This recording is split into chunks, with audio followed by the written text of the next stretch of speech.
PCN is brought to you in part by the following underwriters.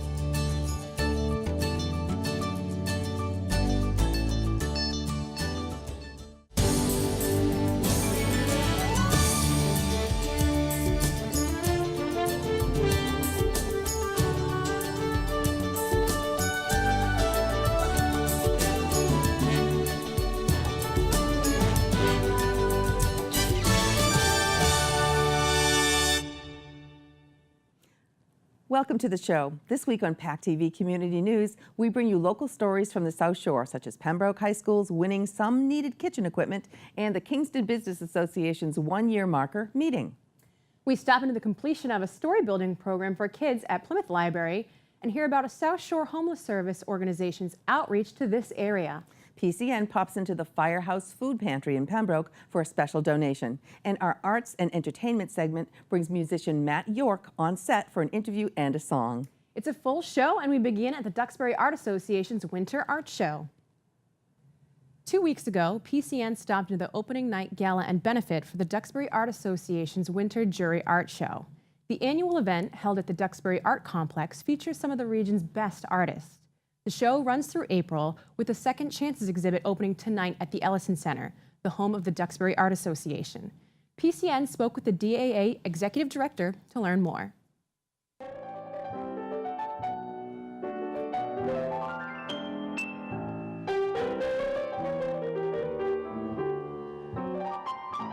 We are excited to have the opening benefit reception for the Winter Juried Show, a privilege we've been sharing with the Art Complex Museum for more than 40 years. This year we have 74 pieces that were selected from a large pool of 450. And we have a special party to sort of celebrate the artists and the art and kick off the opening of this show, which opens to the public tomorrow through the end of April, April 24th actually, till 4 o'clock. And the museum hours are unique, Wednesday through Sunday from 1 to 4. So please come. It's one of their most highly trafficked, busiest visited shows. Of the 450 entries, we have artists who delivered work from Massachusetts, New Hampshire, Rhode Island, Connecticut, and I believe Rhode Island, so, as well as all of the South Shore, North Shore, and people from Western Mass. So this is a well-known show. The prestigious aspect is if you are lucky to be chosen, your work gets to hang in this beautiful gem of a museum until the end of April. For the first time ever, we decided to, the gallery committee and the board and I, to offer something called Second Chances. And I'm not sure why we took so long for us to think of this, but if your work was not chosen and you would like to show your work, you were allowed to give me a piece of work from the sort of outs, as we call them, and we are going to highlight those starting at the end of the month, end of February, at the Ellison Center, the home of the Duxbury Art Association. So right now we have between 40 and 50 entries, all stunning, beautiful pieces, and so they get a second chance to be seen by the public. And we'll have a little small, not as big as a party tonight, but we'll have a little do on Thursday night, the 25th. We are so privileged and honored to be able to be neighbors with the Art Complex Museum.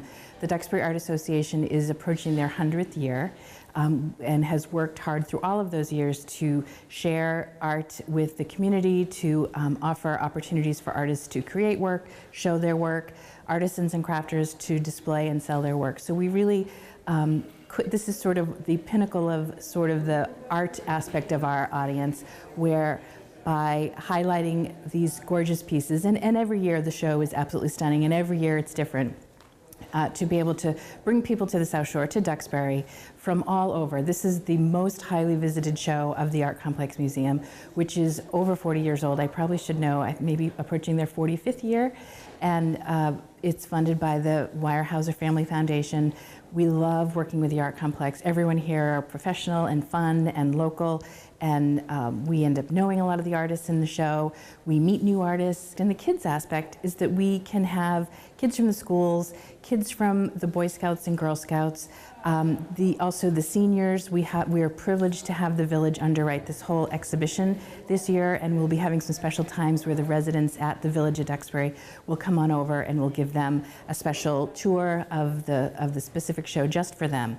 So we try to capture artists and art patrons and art lovers from all ages, from infants to 100-year-olds. From February 7th through the end of April, April 24th, the show is open free to the public from Wednesday through Sunday from 1 to 4. It's a fantastic show. We've got you can submit a vote as to your favorite. We also have, as I mentioned, the Second Chances show, which will open on February 25th, a Thursday evening from 6 to 7:30 over at the Ellison Center, the home of the Duxbury Art Association. We've got some great winter classes and spring classes on our website. So if there's anything we can help you with, anything you would be interested in as far as what the DIA does, check us out on our website, www.duxburyart.org.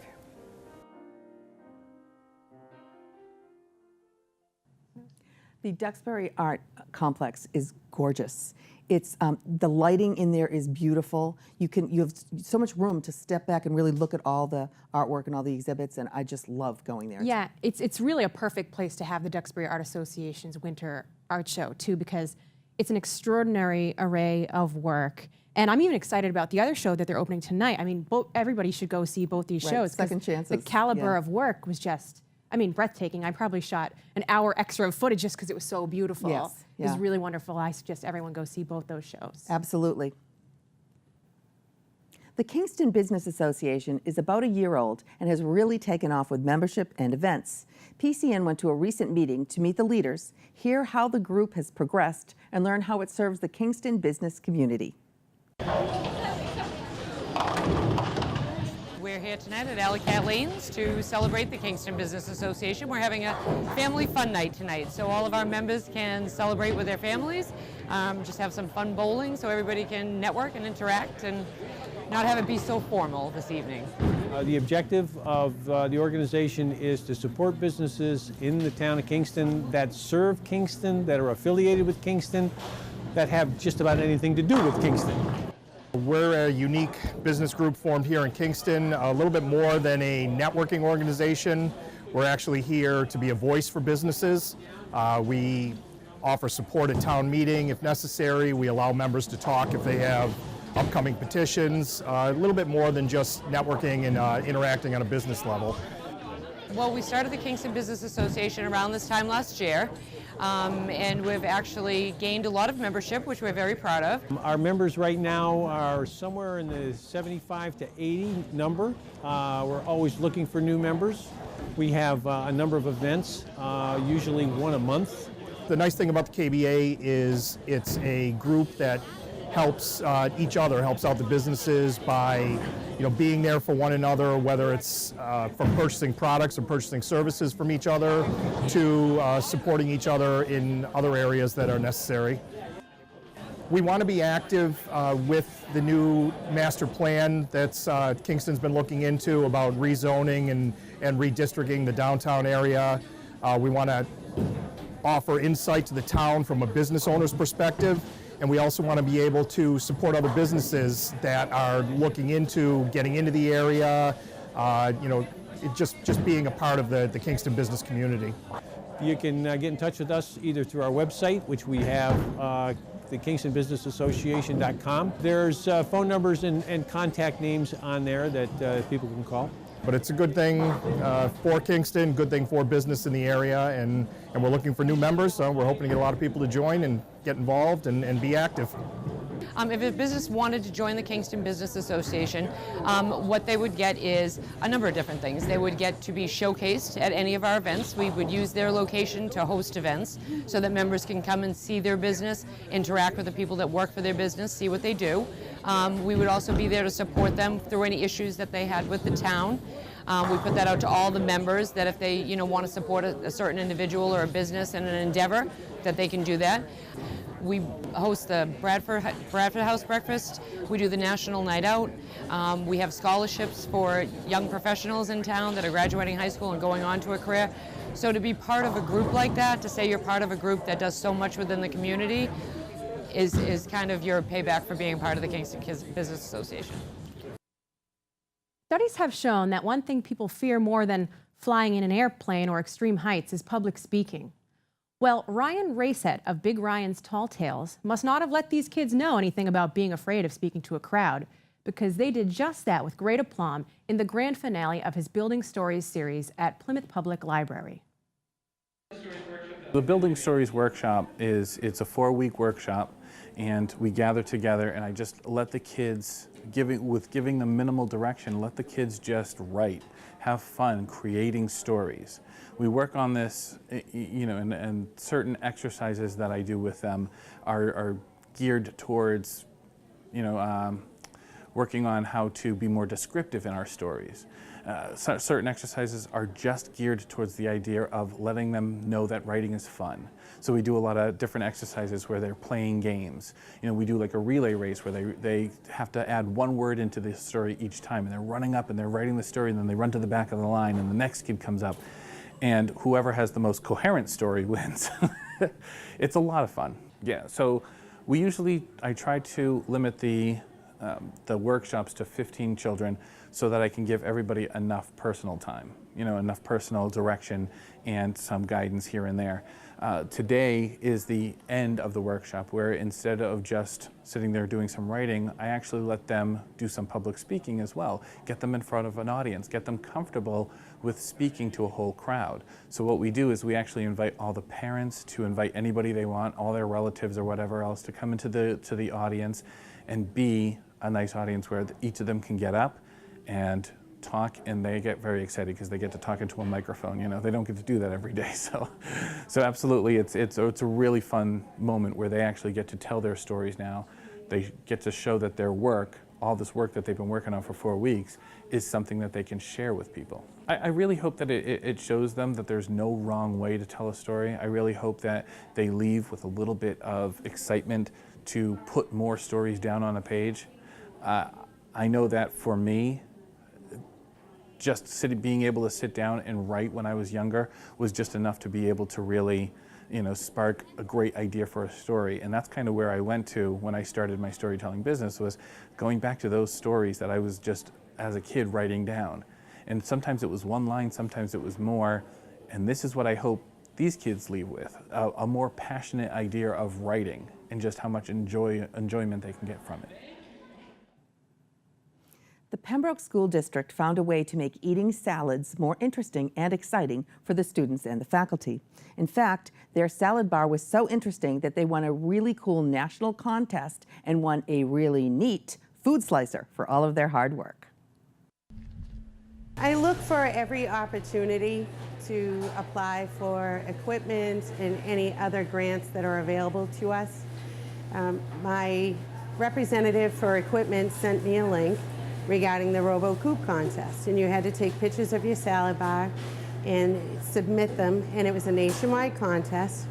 There was 200 entries, and we happened to be the winner.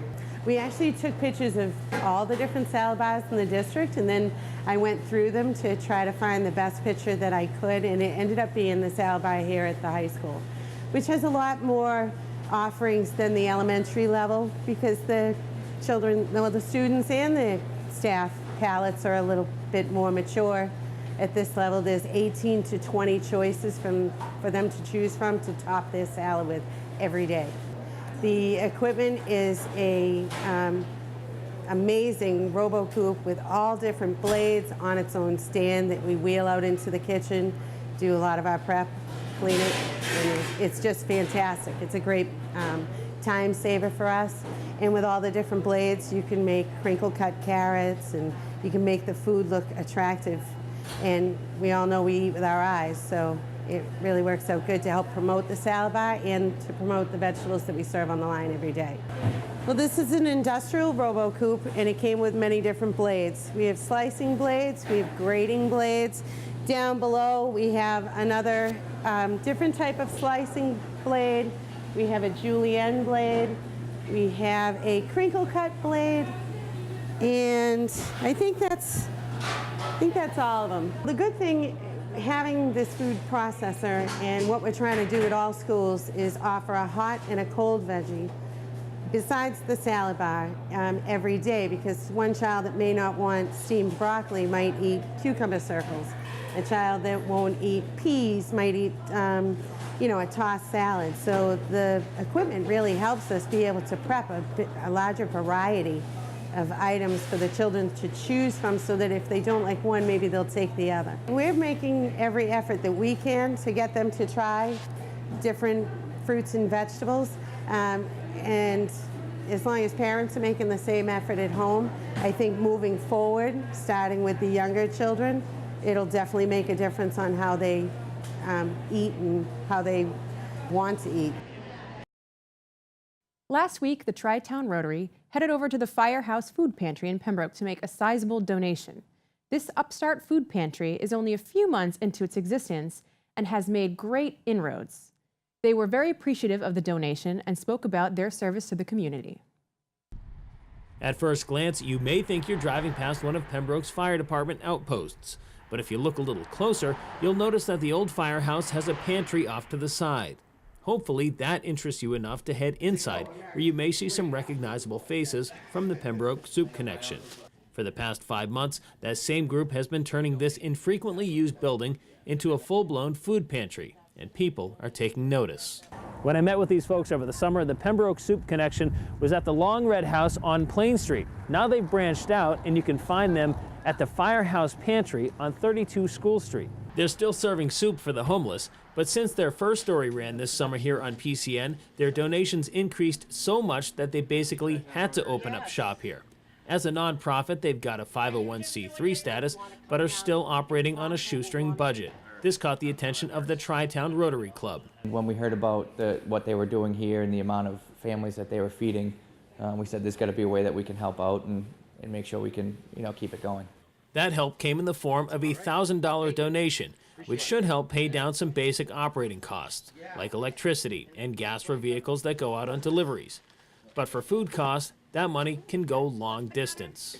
We can get, 1,000 pounds of food for about $25 from the Greater Boston Food Bank. So that $25 goes a long way.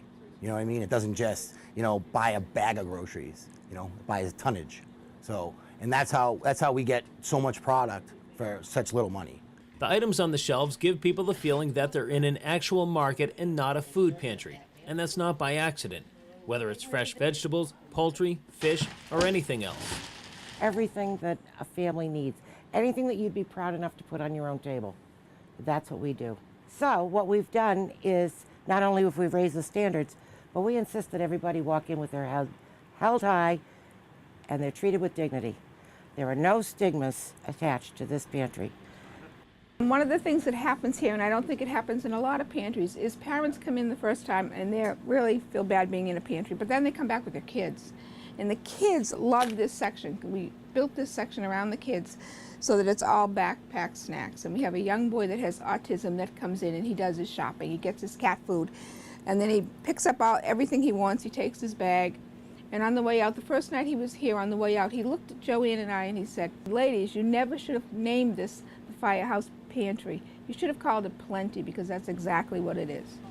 The Firehouse Food Pantry runs with an all-volunteer staff and charitable donations.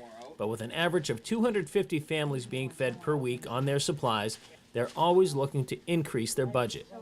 Right now we're trying to raise, sponsorship, get somebody to either sponsor us or get some more funding, because right now we're just basically coming in from donations, either from members or just sporadically. We don't have anybody that's sponsoring us, and that's what we're looking for. In Pembroke, I'm Brian Sullivan for PCN. Father Bill's and Mainspring Organization is a nonprofit group committed to ending homelessness here in southern Massachusetts, and they've teamed up with the Plymouth Task Force to end homelessness, and the partnership is working. By providing 2 churches here in town, they've been able to get people off the street during these winter months and get them back on their feet in life. Brian Sullivan brings us the story. Just like any other city or town across America, the town of Plymouth is not immune to homelessness. The difference is, the streets here in the Northeast can be a very unforgiving place when the winter months roll around. While the winter of 2016 has been relatively mild compared to that of 2015, all it would take is a weekend like we had here in mid-February, where temperatures dropped to their lowest in Massachusetts in 60 years, and suddenly you've got a crisis. That's why on every night of the week except for Sunday, you'll see this van parked outside of St. Peter's Church between 5 and 5:45 p.m. The parking lot serves as the pickup spot for homeless men to go to one of 2 overnight shelters. On Sunday nights, the pickup spot is behind Memorial Hall across the street, but we stopped by on a weeknight. We met with Emily Perkins. She's the Scattered Sites case manager, and this is her first night driving the van. It's exciting, definitely a big deal, and it's nice to be involved with such a really great program that, you know, we want to see continue for not only the rest of this year, but into the years to come.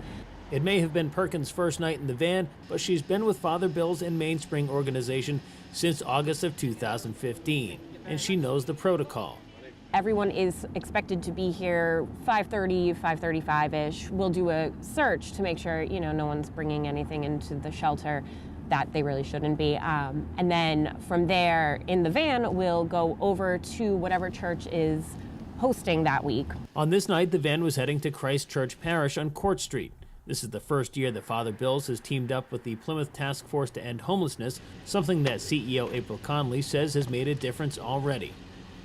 What we're doing in the shelters this year is providing more triage and assessment and case management services to really assist people in getting resources and moving into housing.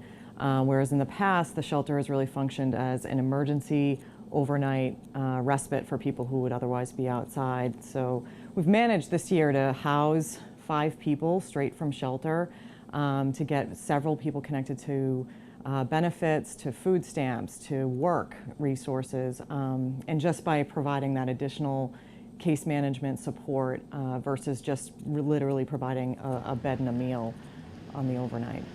The shelter season runs for 16 weeks, and for 5 of those weeks, Christ Church is the place for homeless men to call home, for at least the night. They stay right in the open area there, in that cafeteria area. They lay down mats, so those tables come out, and then mats are laid down. People get a blanket, they get whatever they need, any basic toiletries.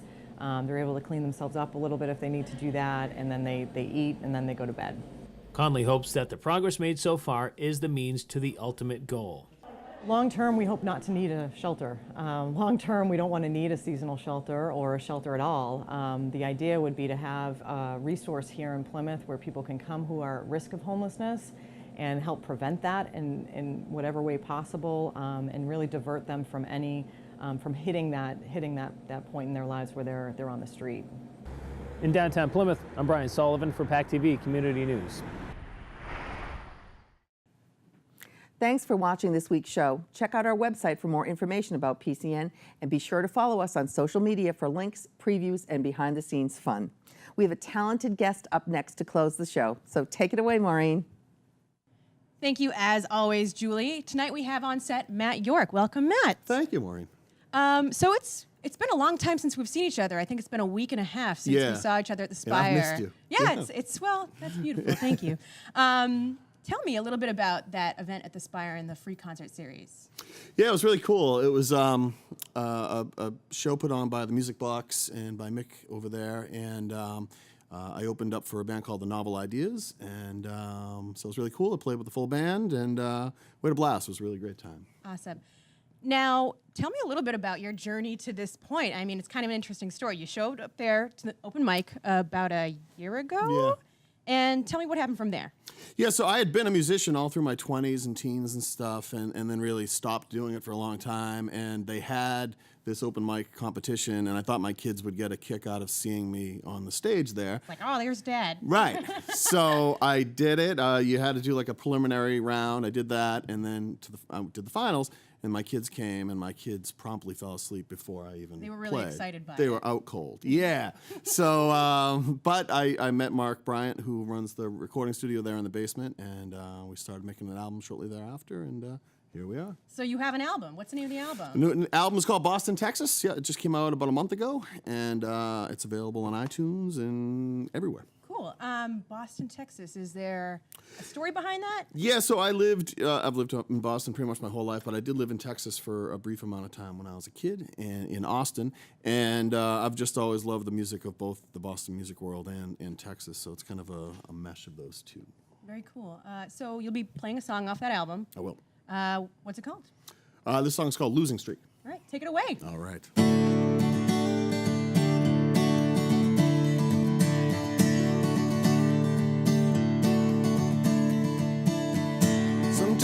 love is coming, sometimes going.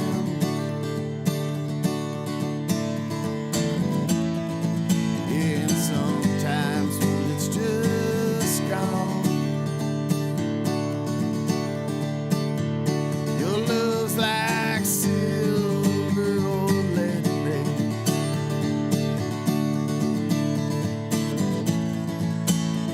It's a mud in the air or you're all done.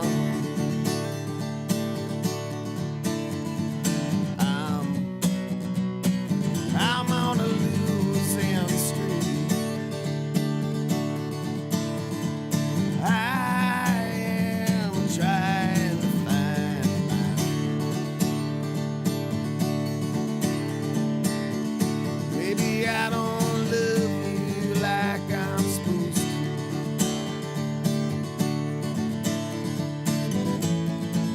Yeah, well, I never loved you so well. If I'd maybe done a few things different, yeah, well, I wouldn't be misunderstood.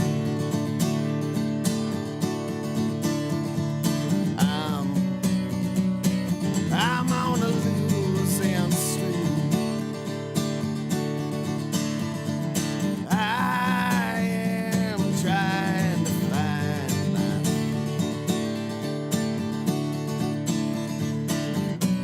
Everything that's possible, I'll give to you.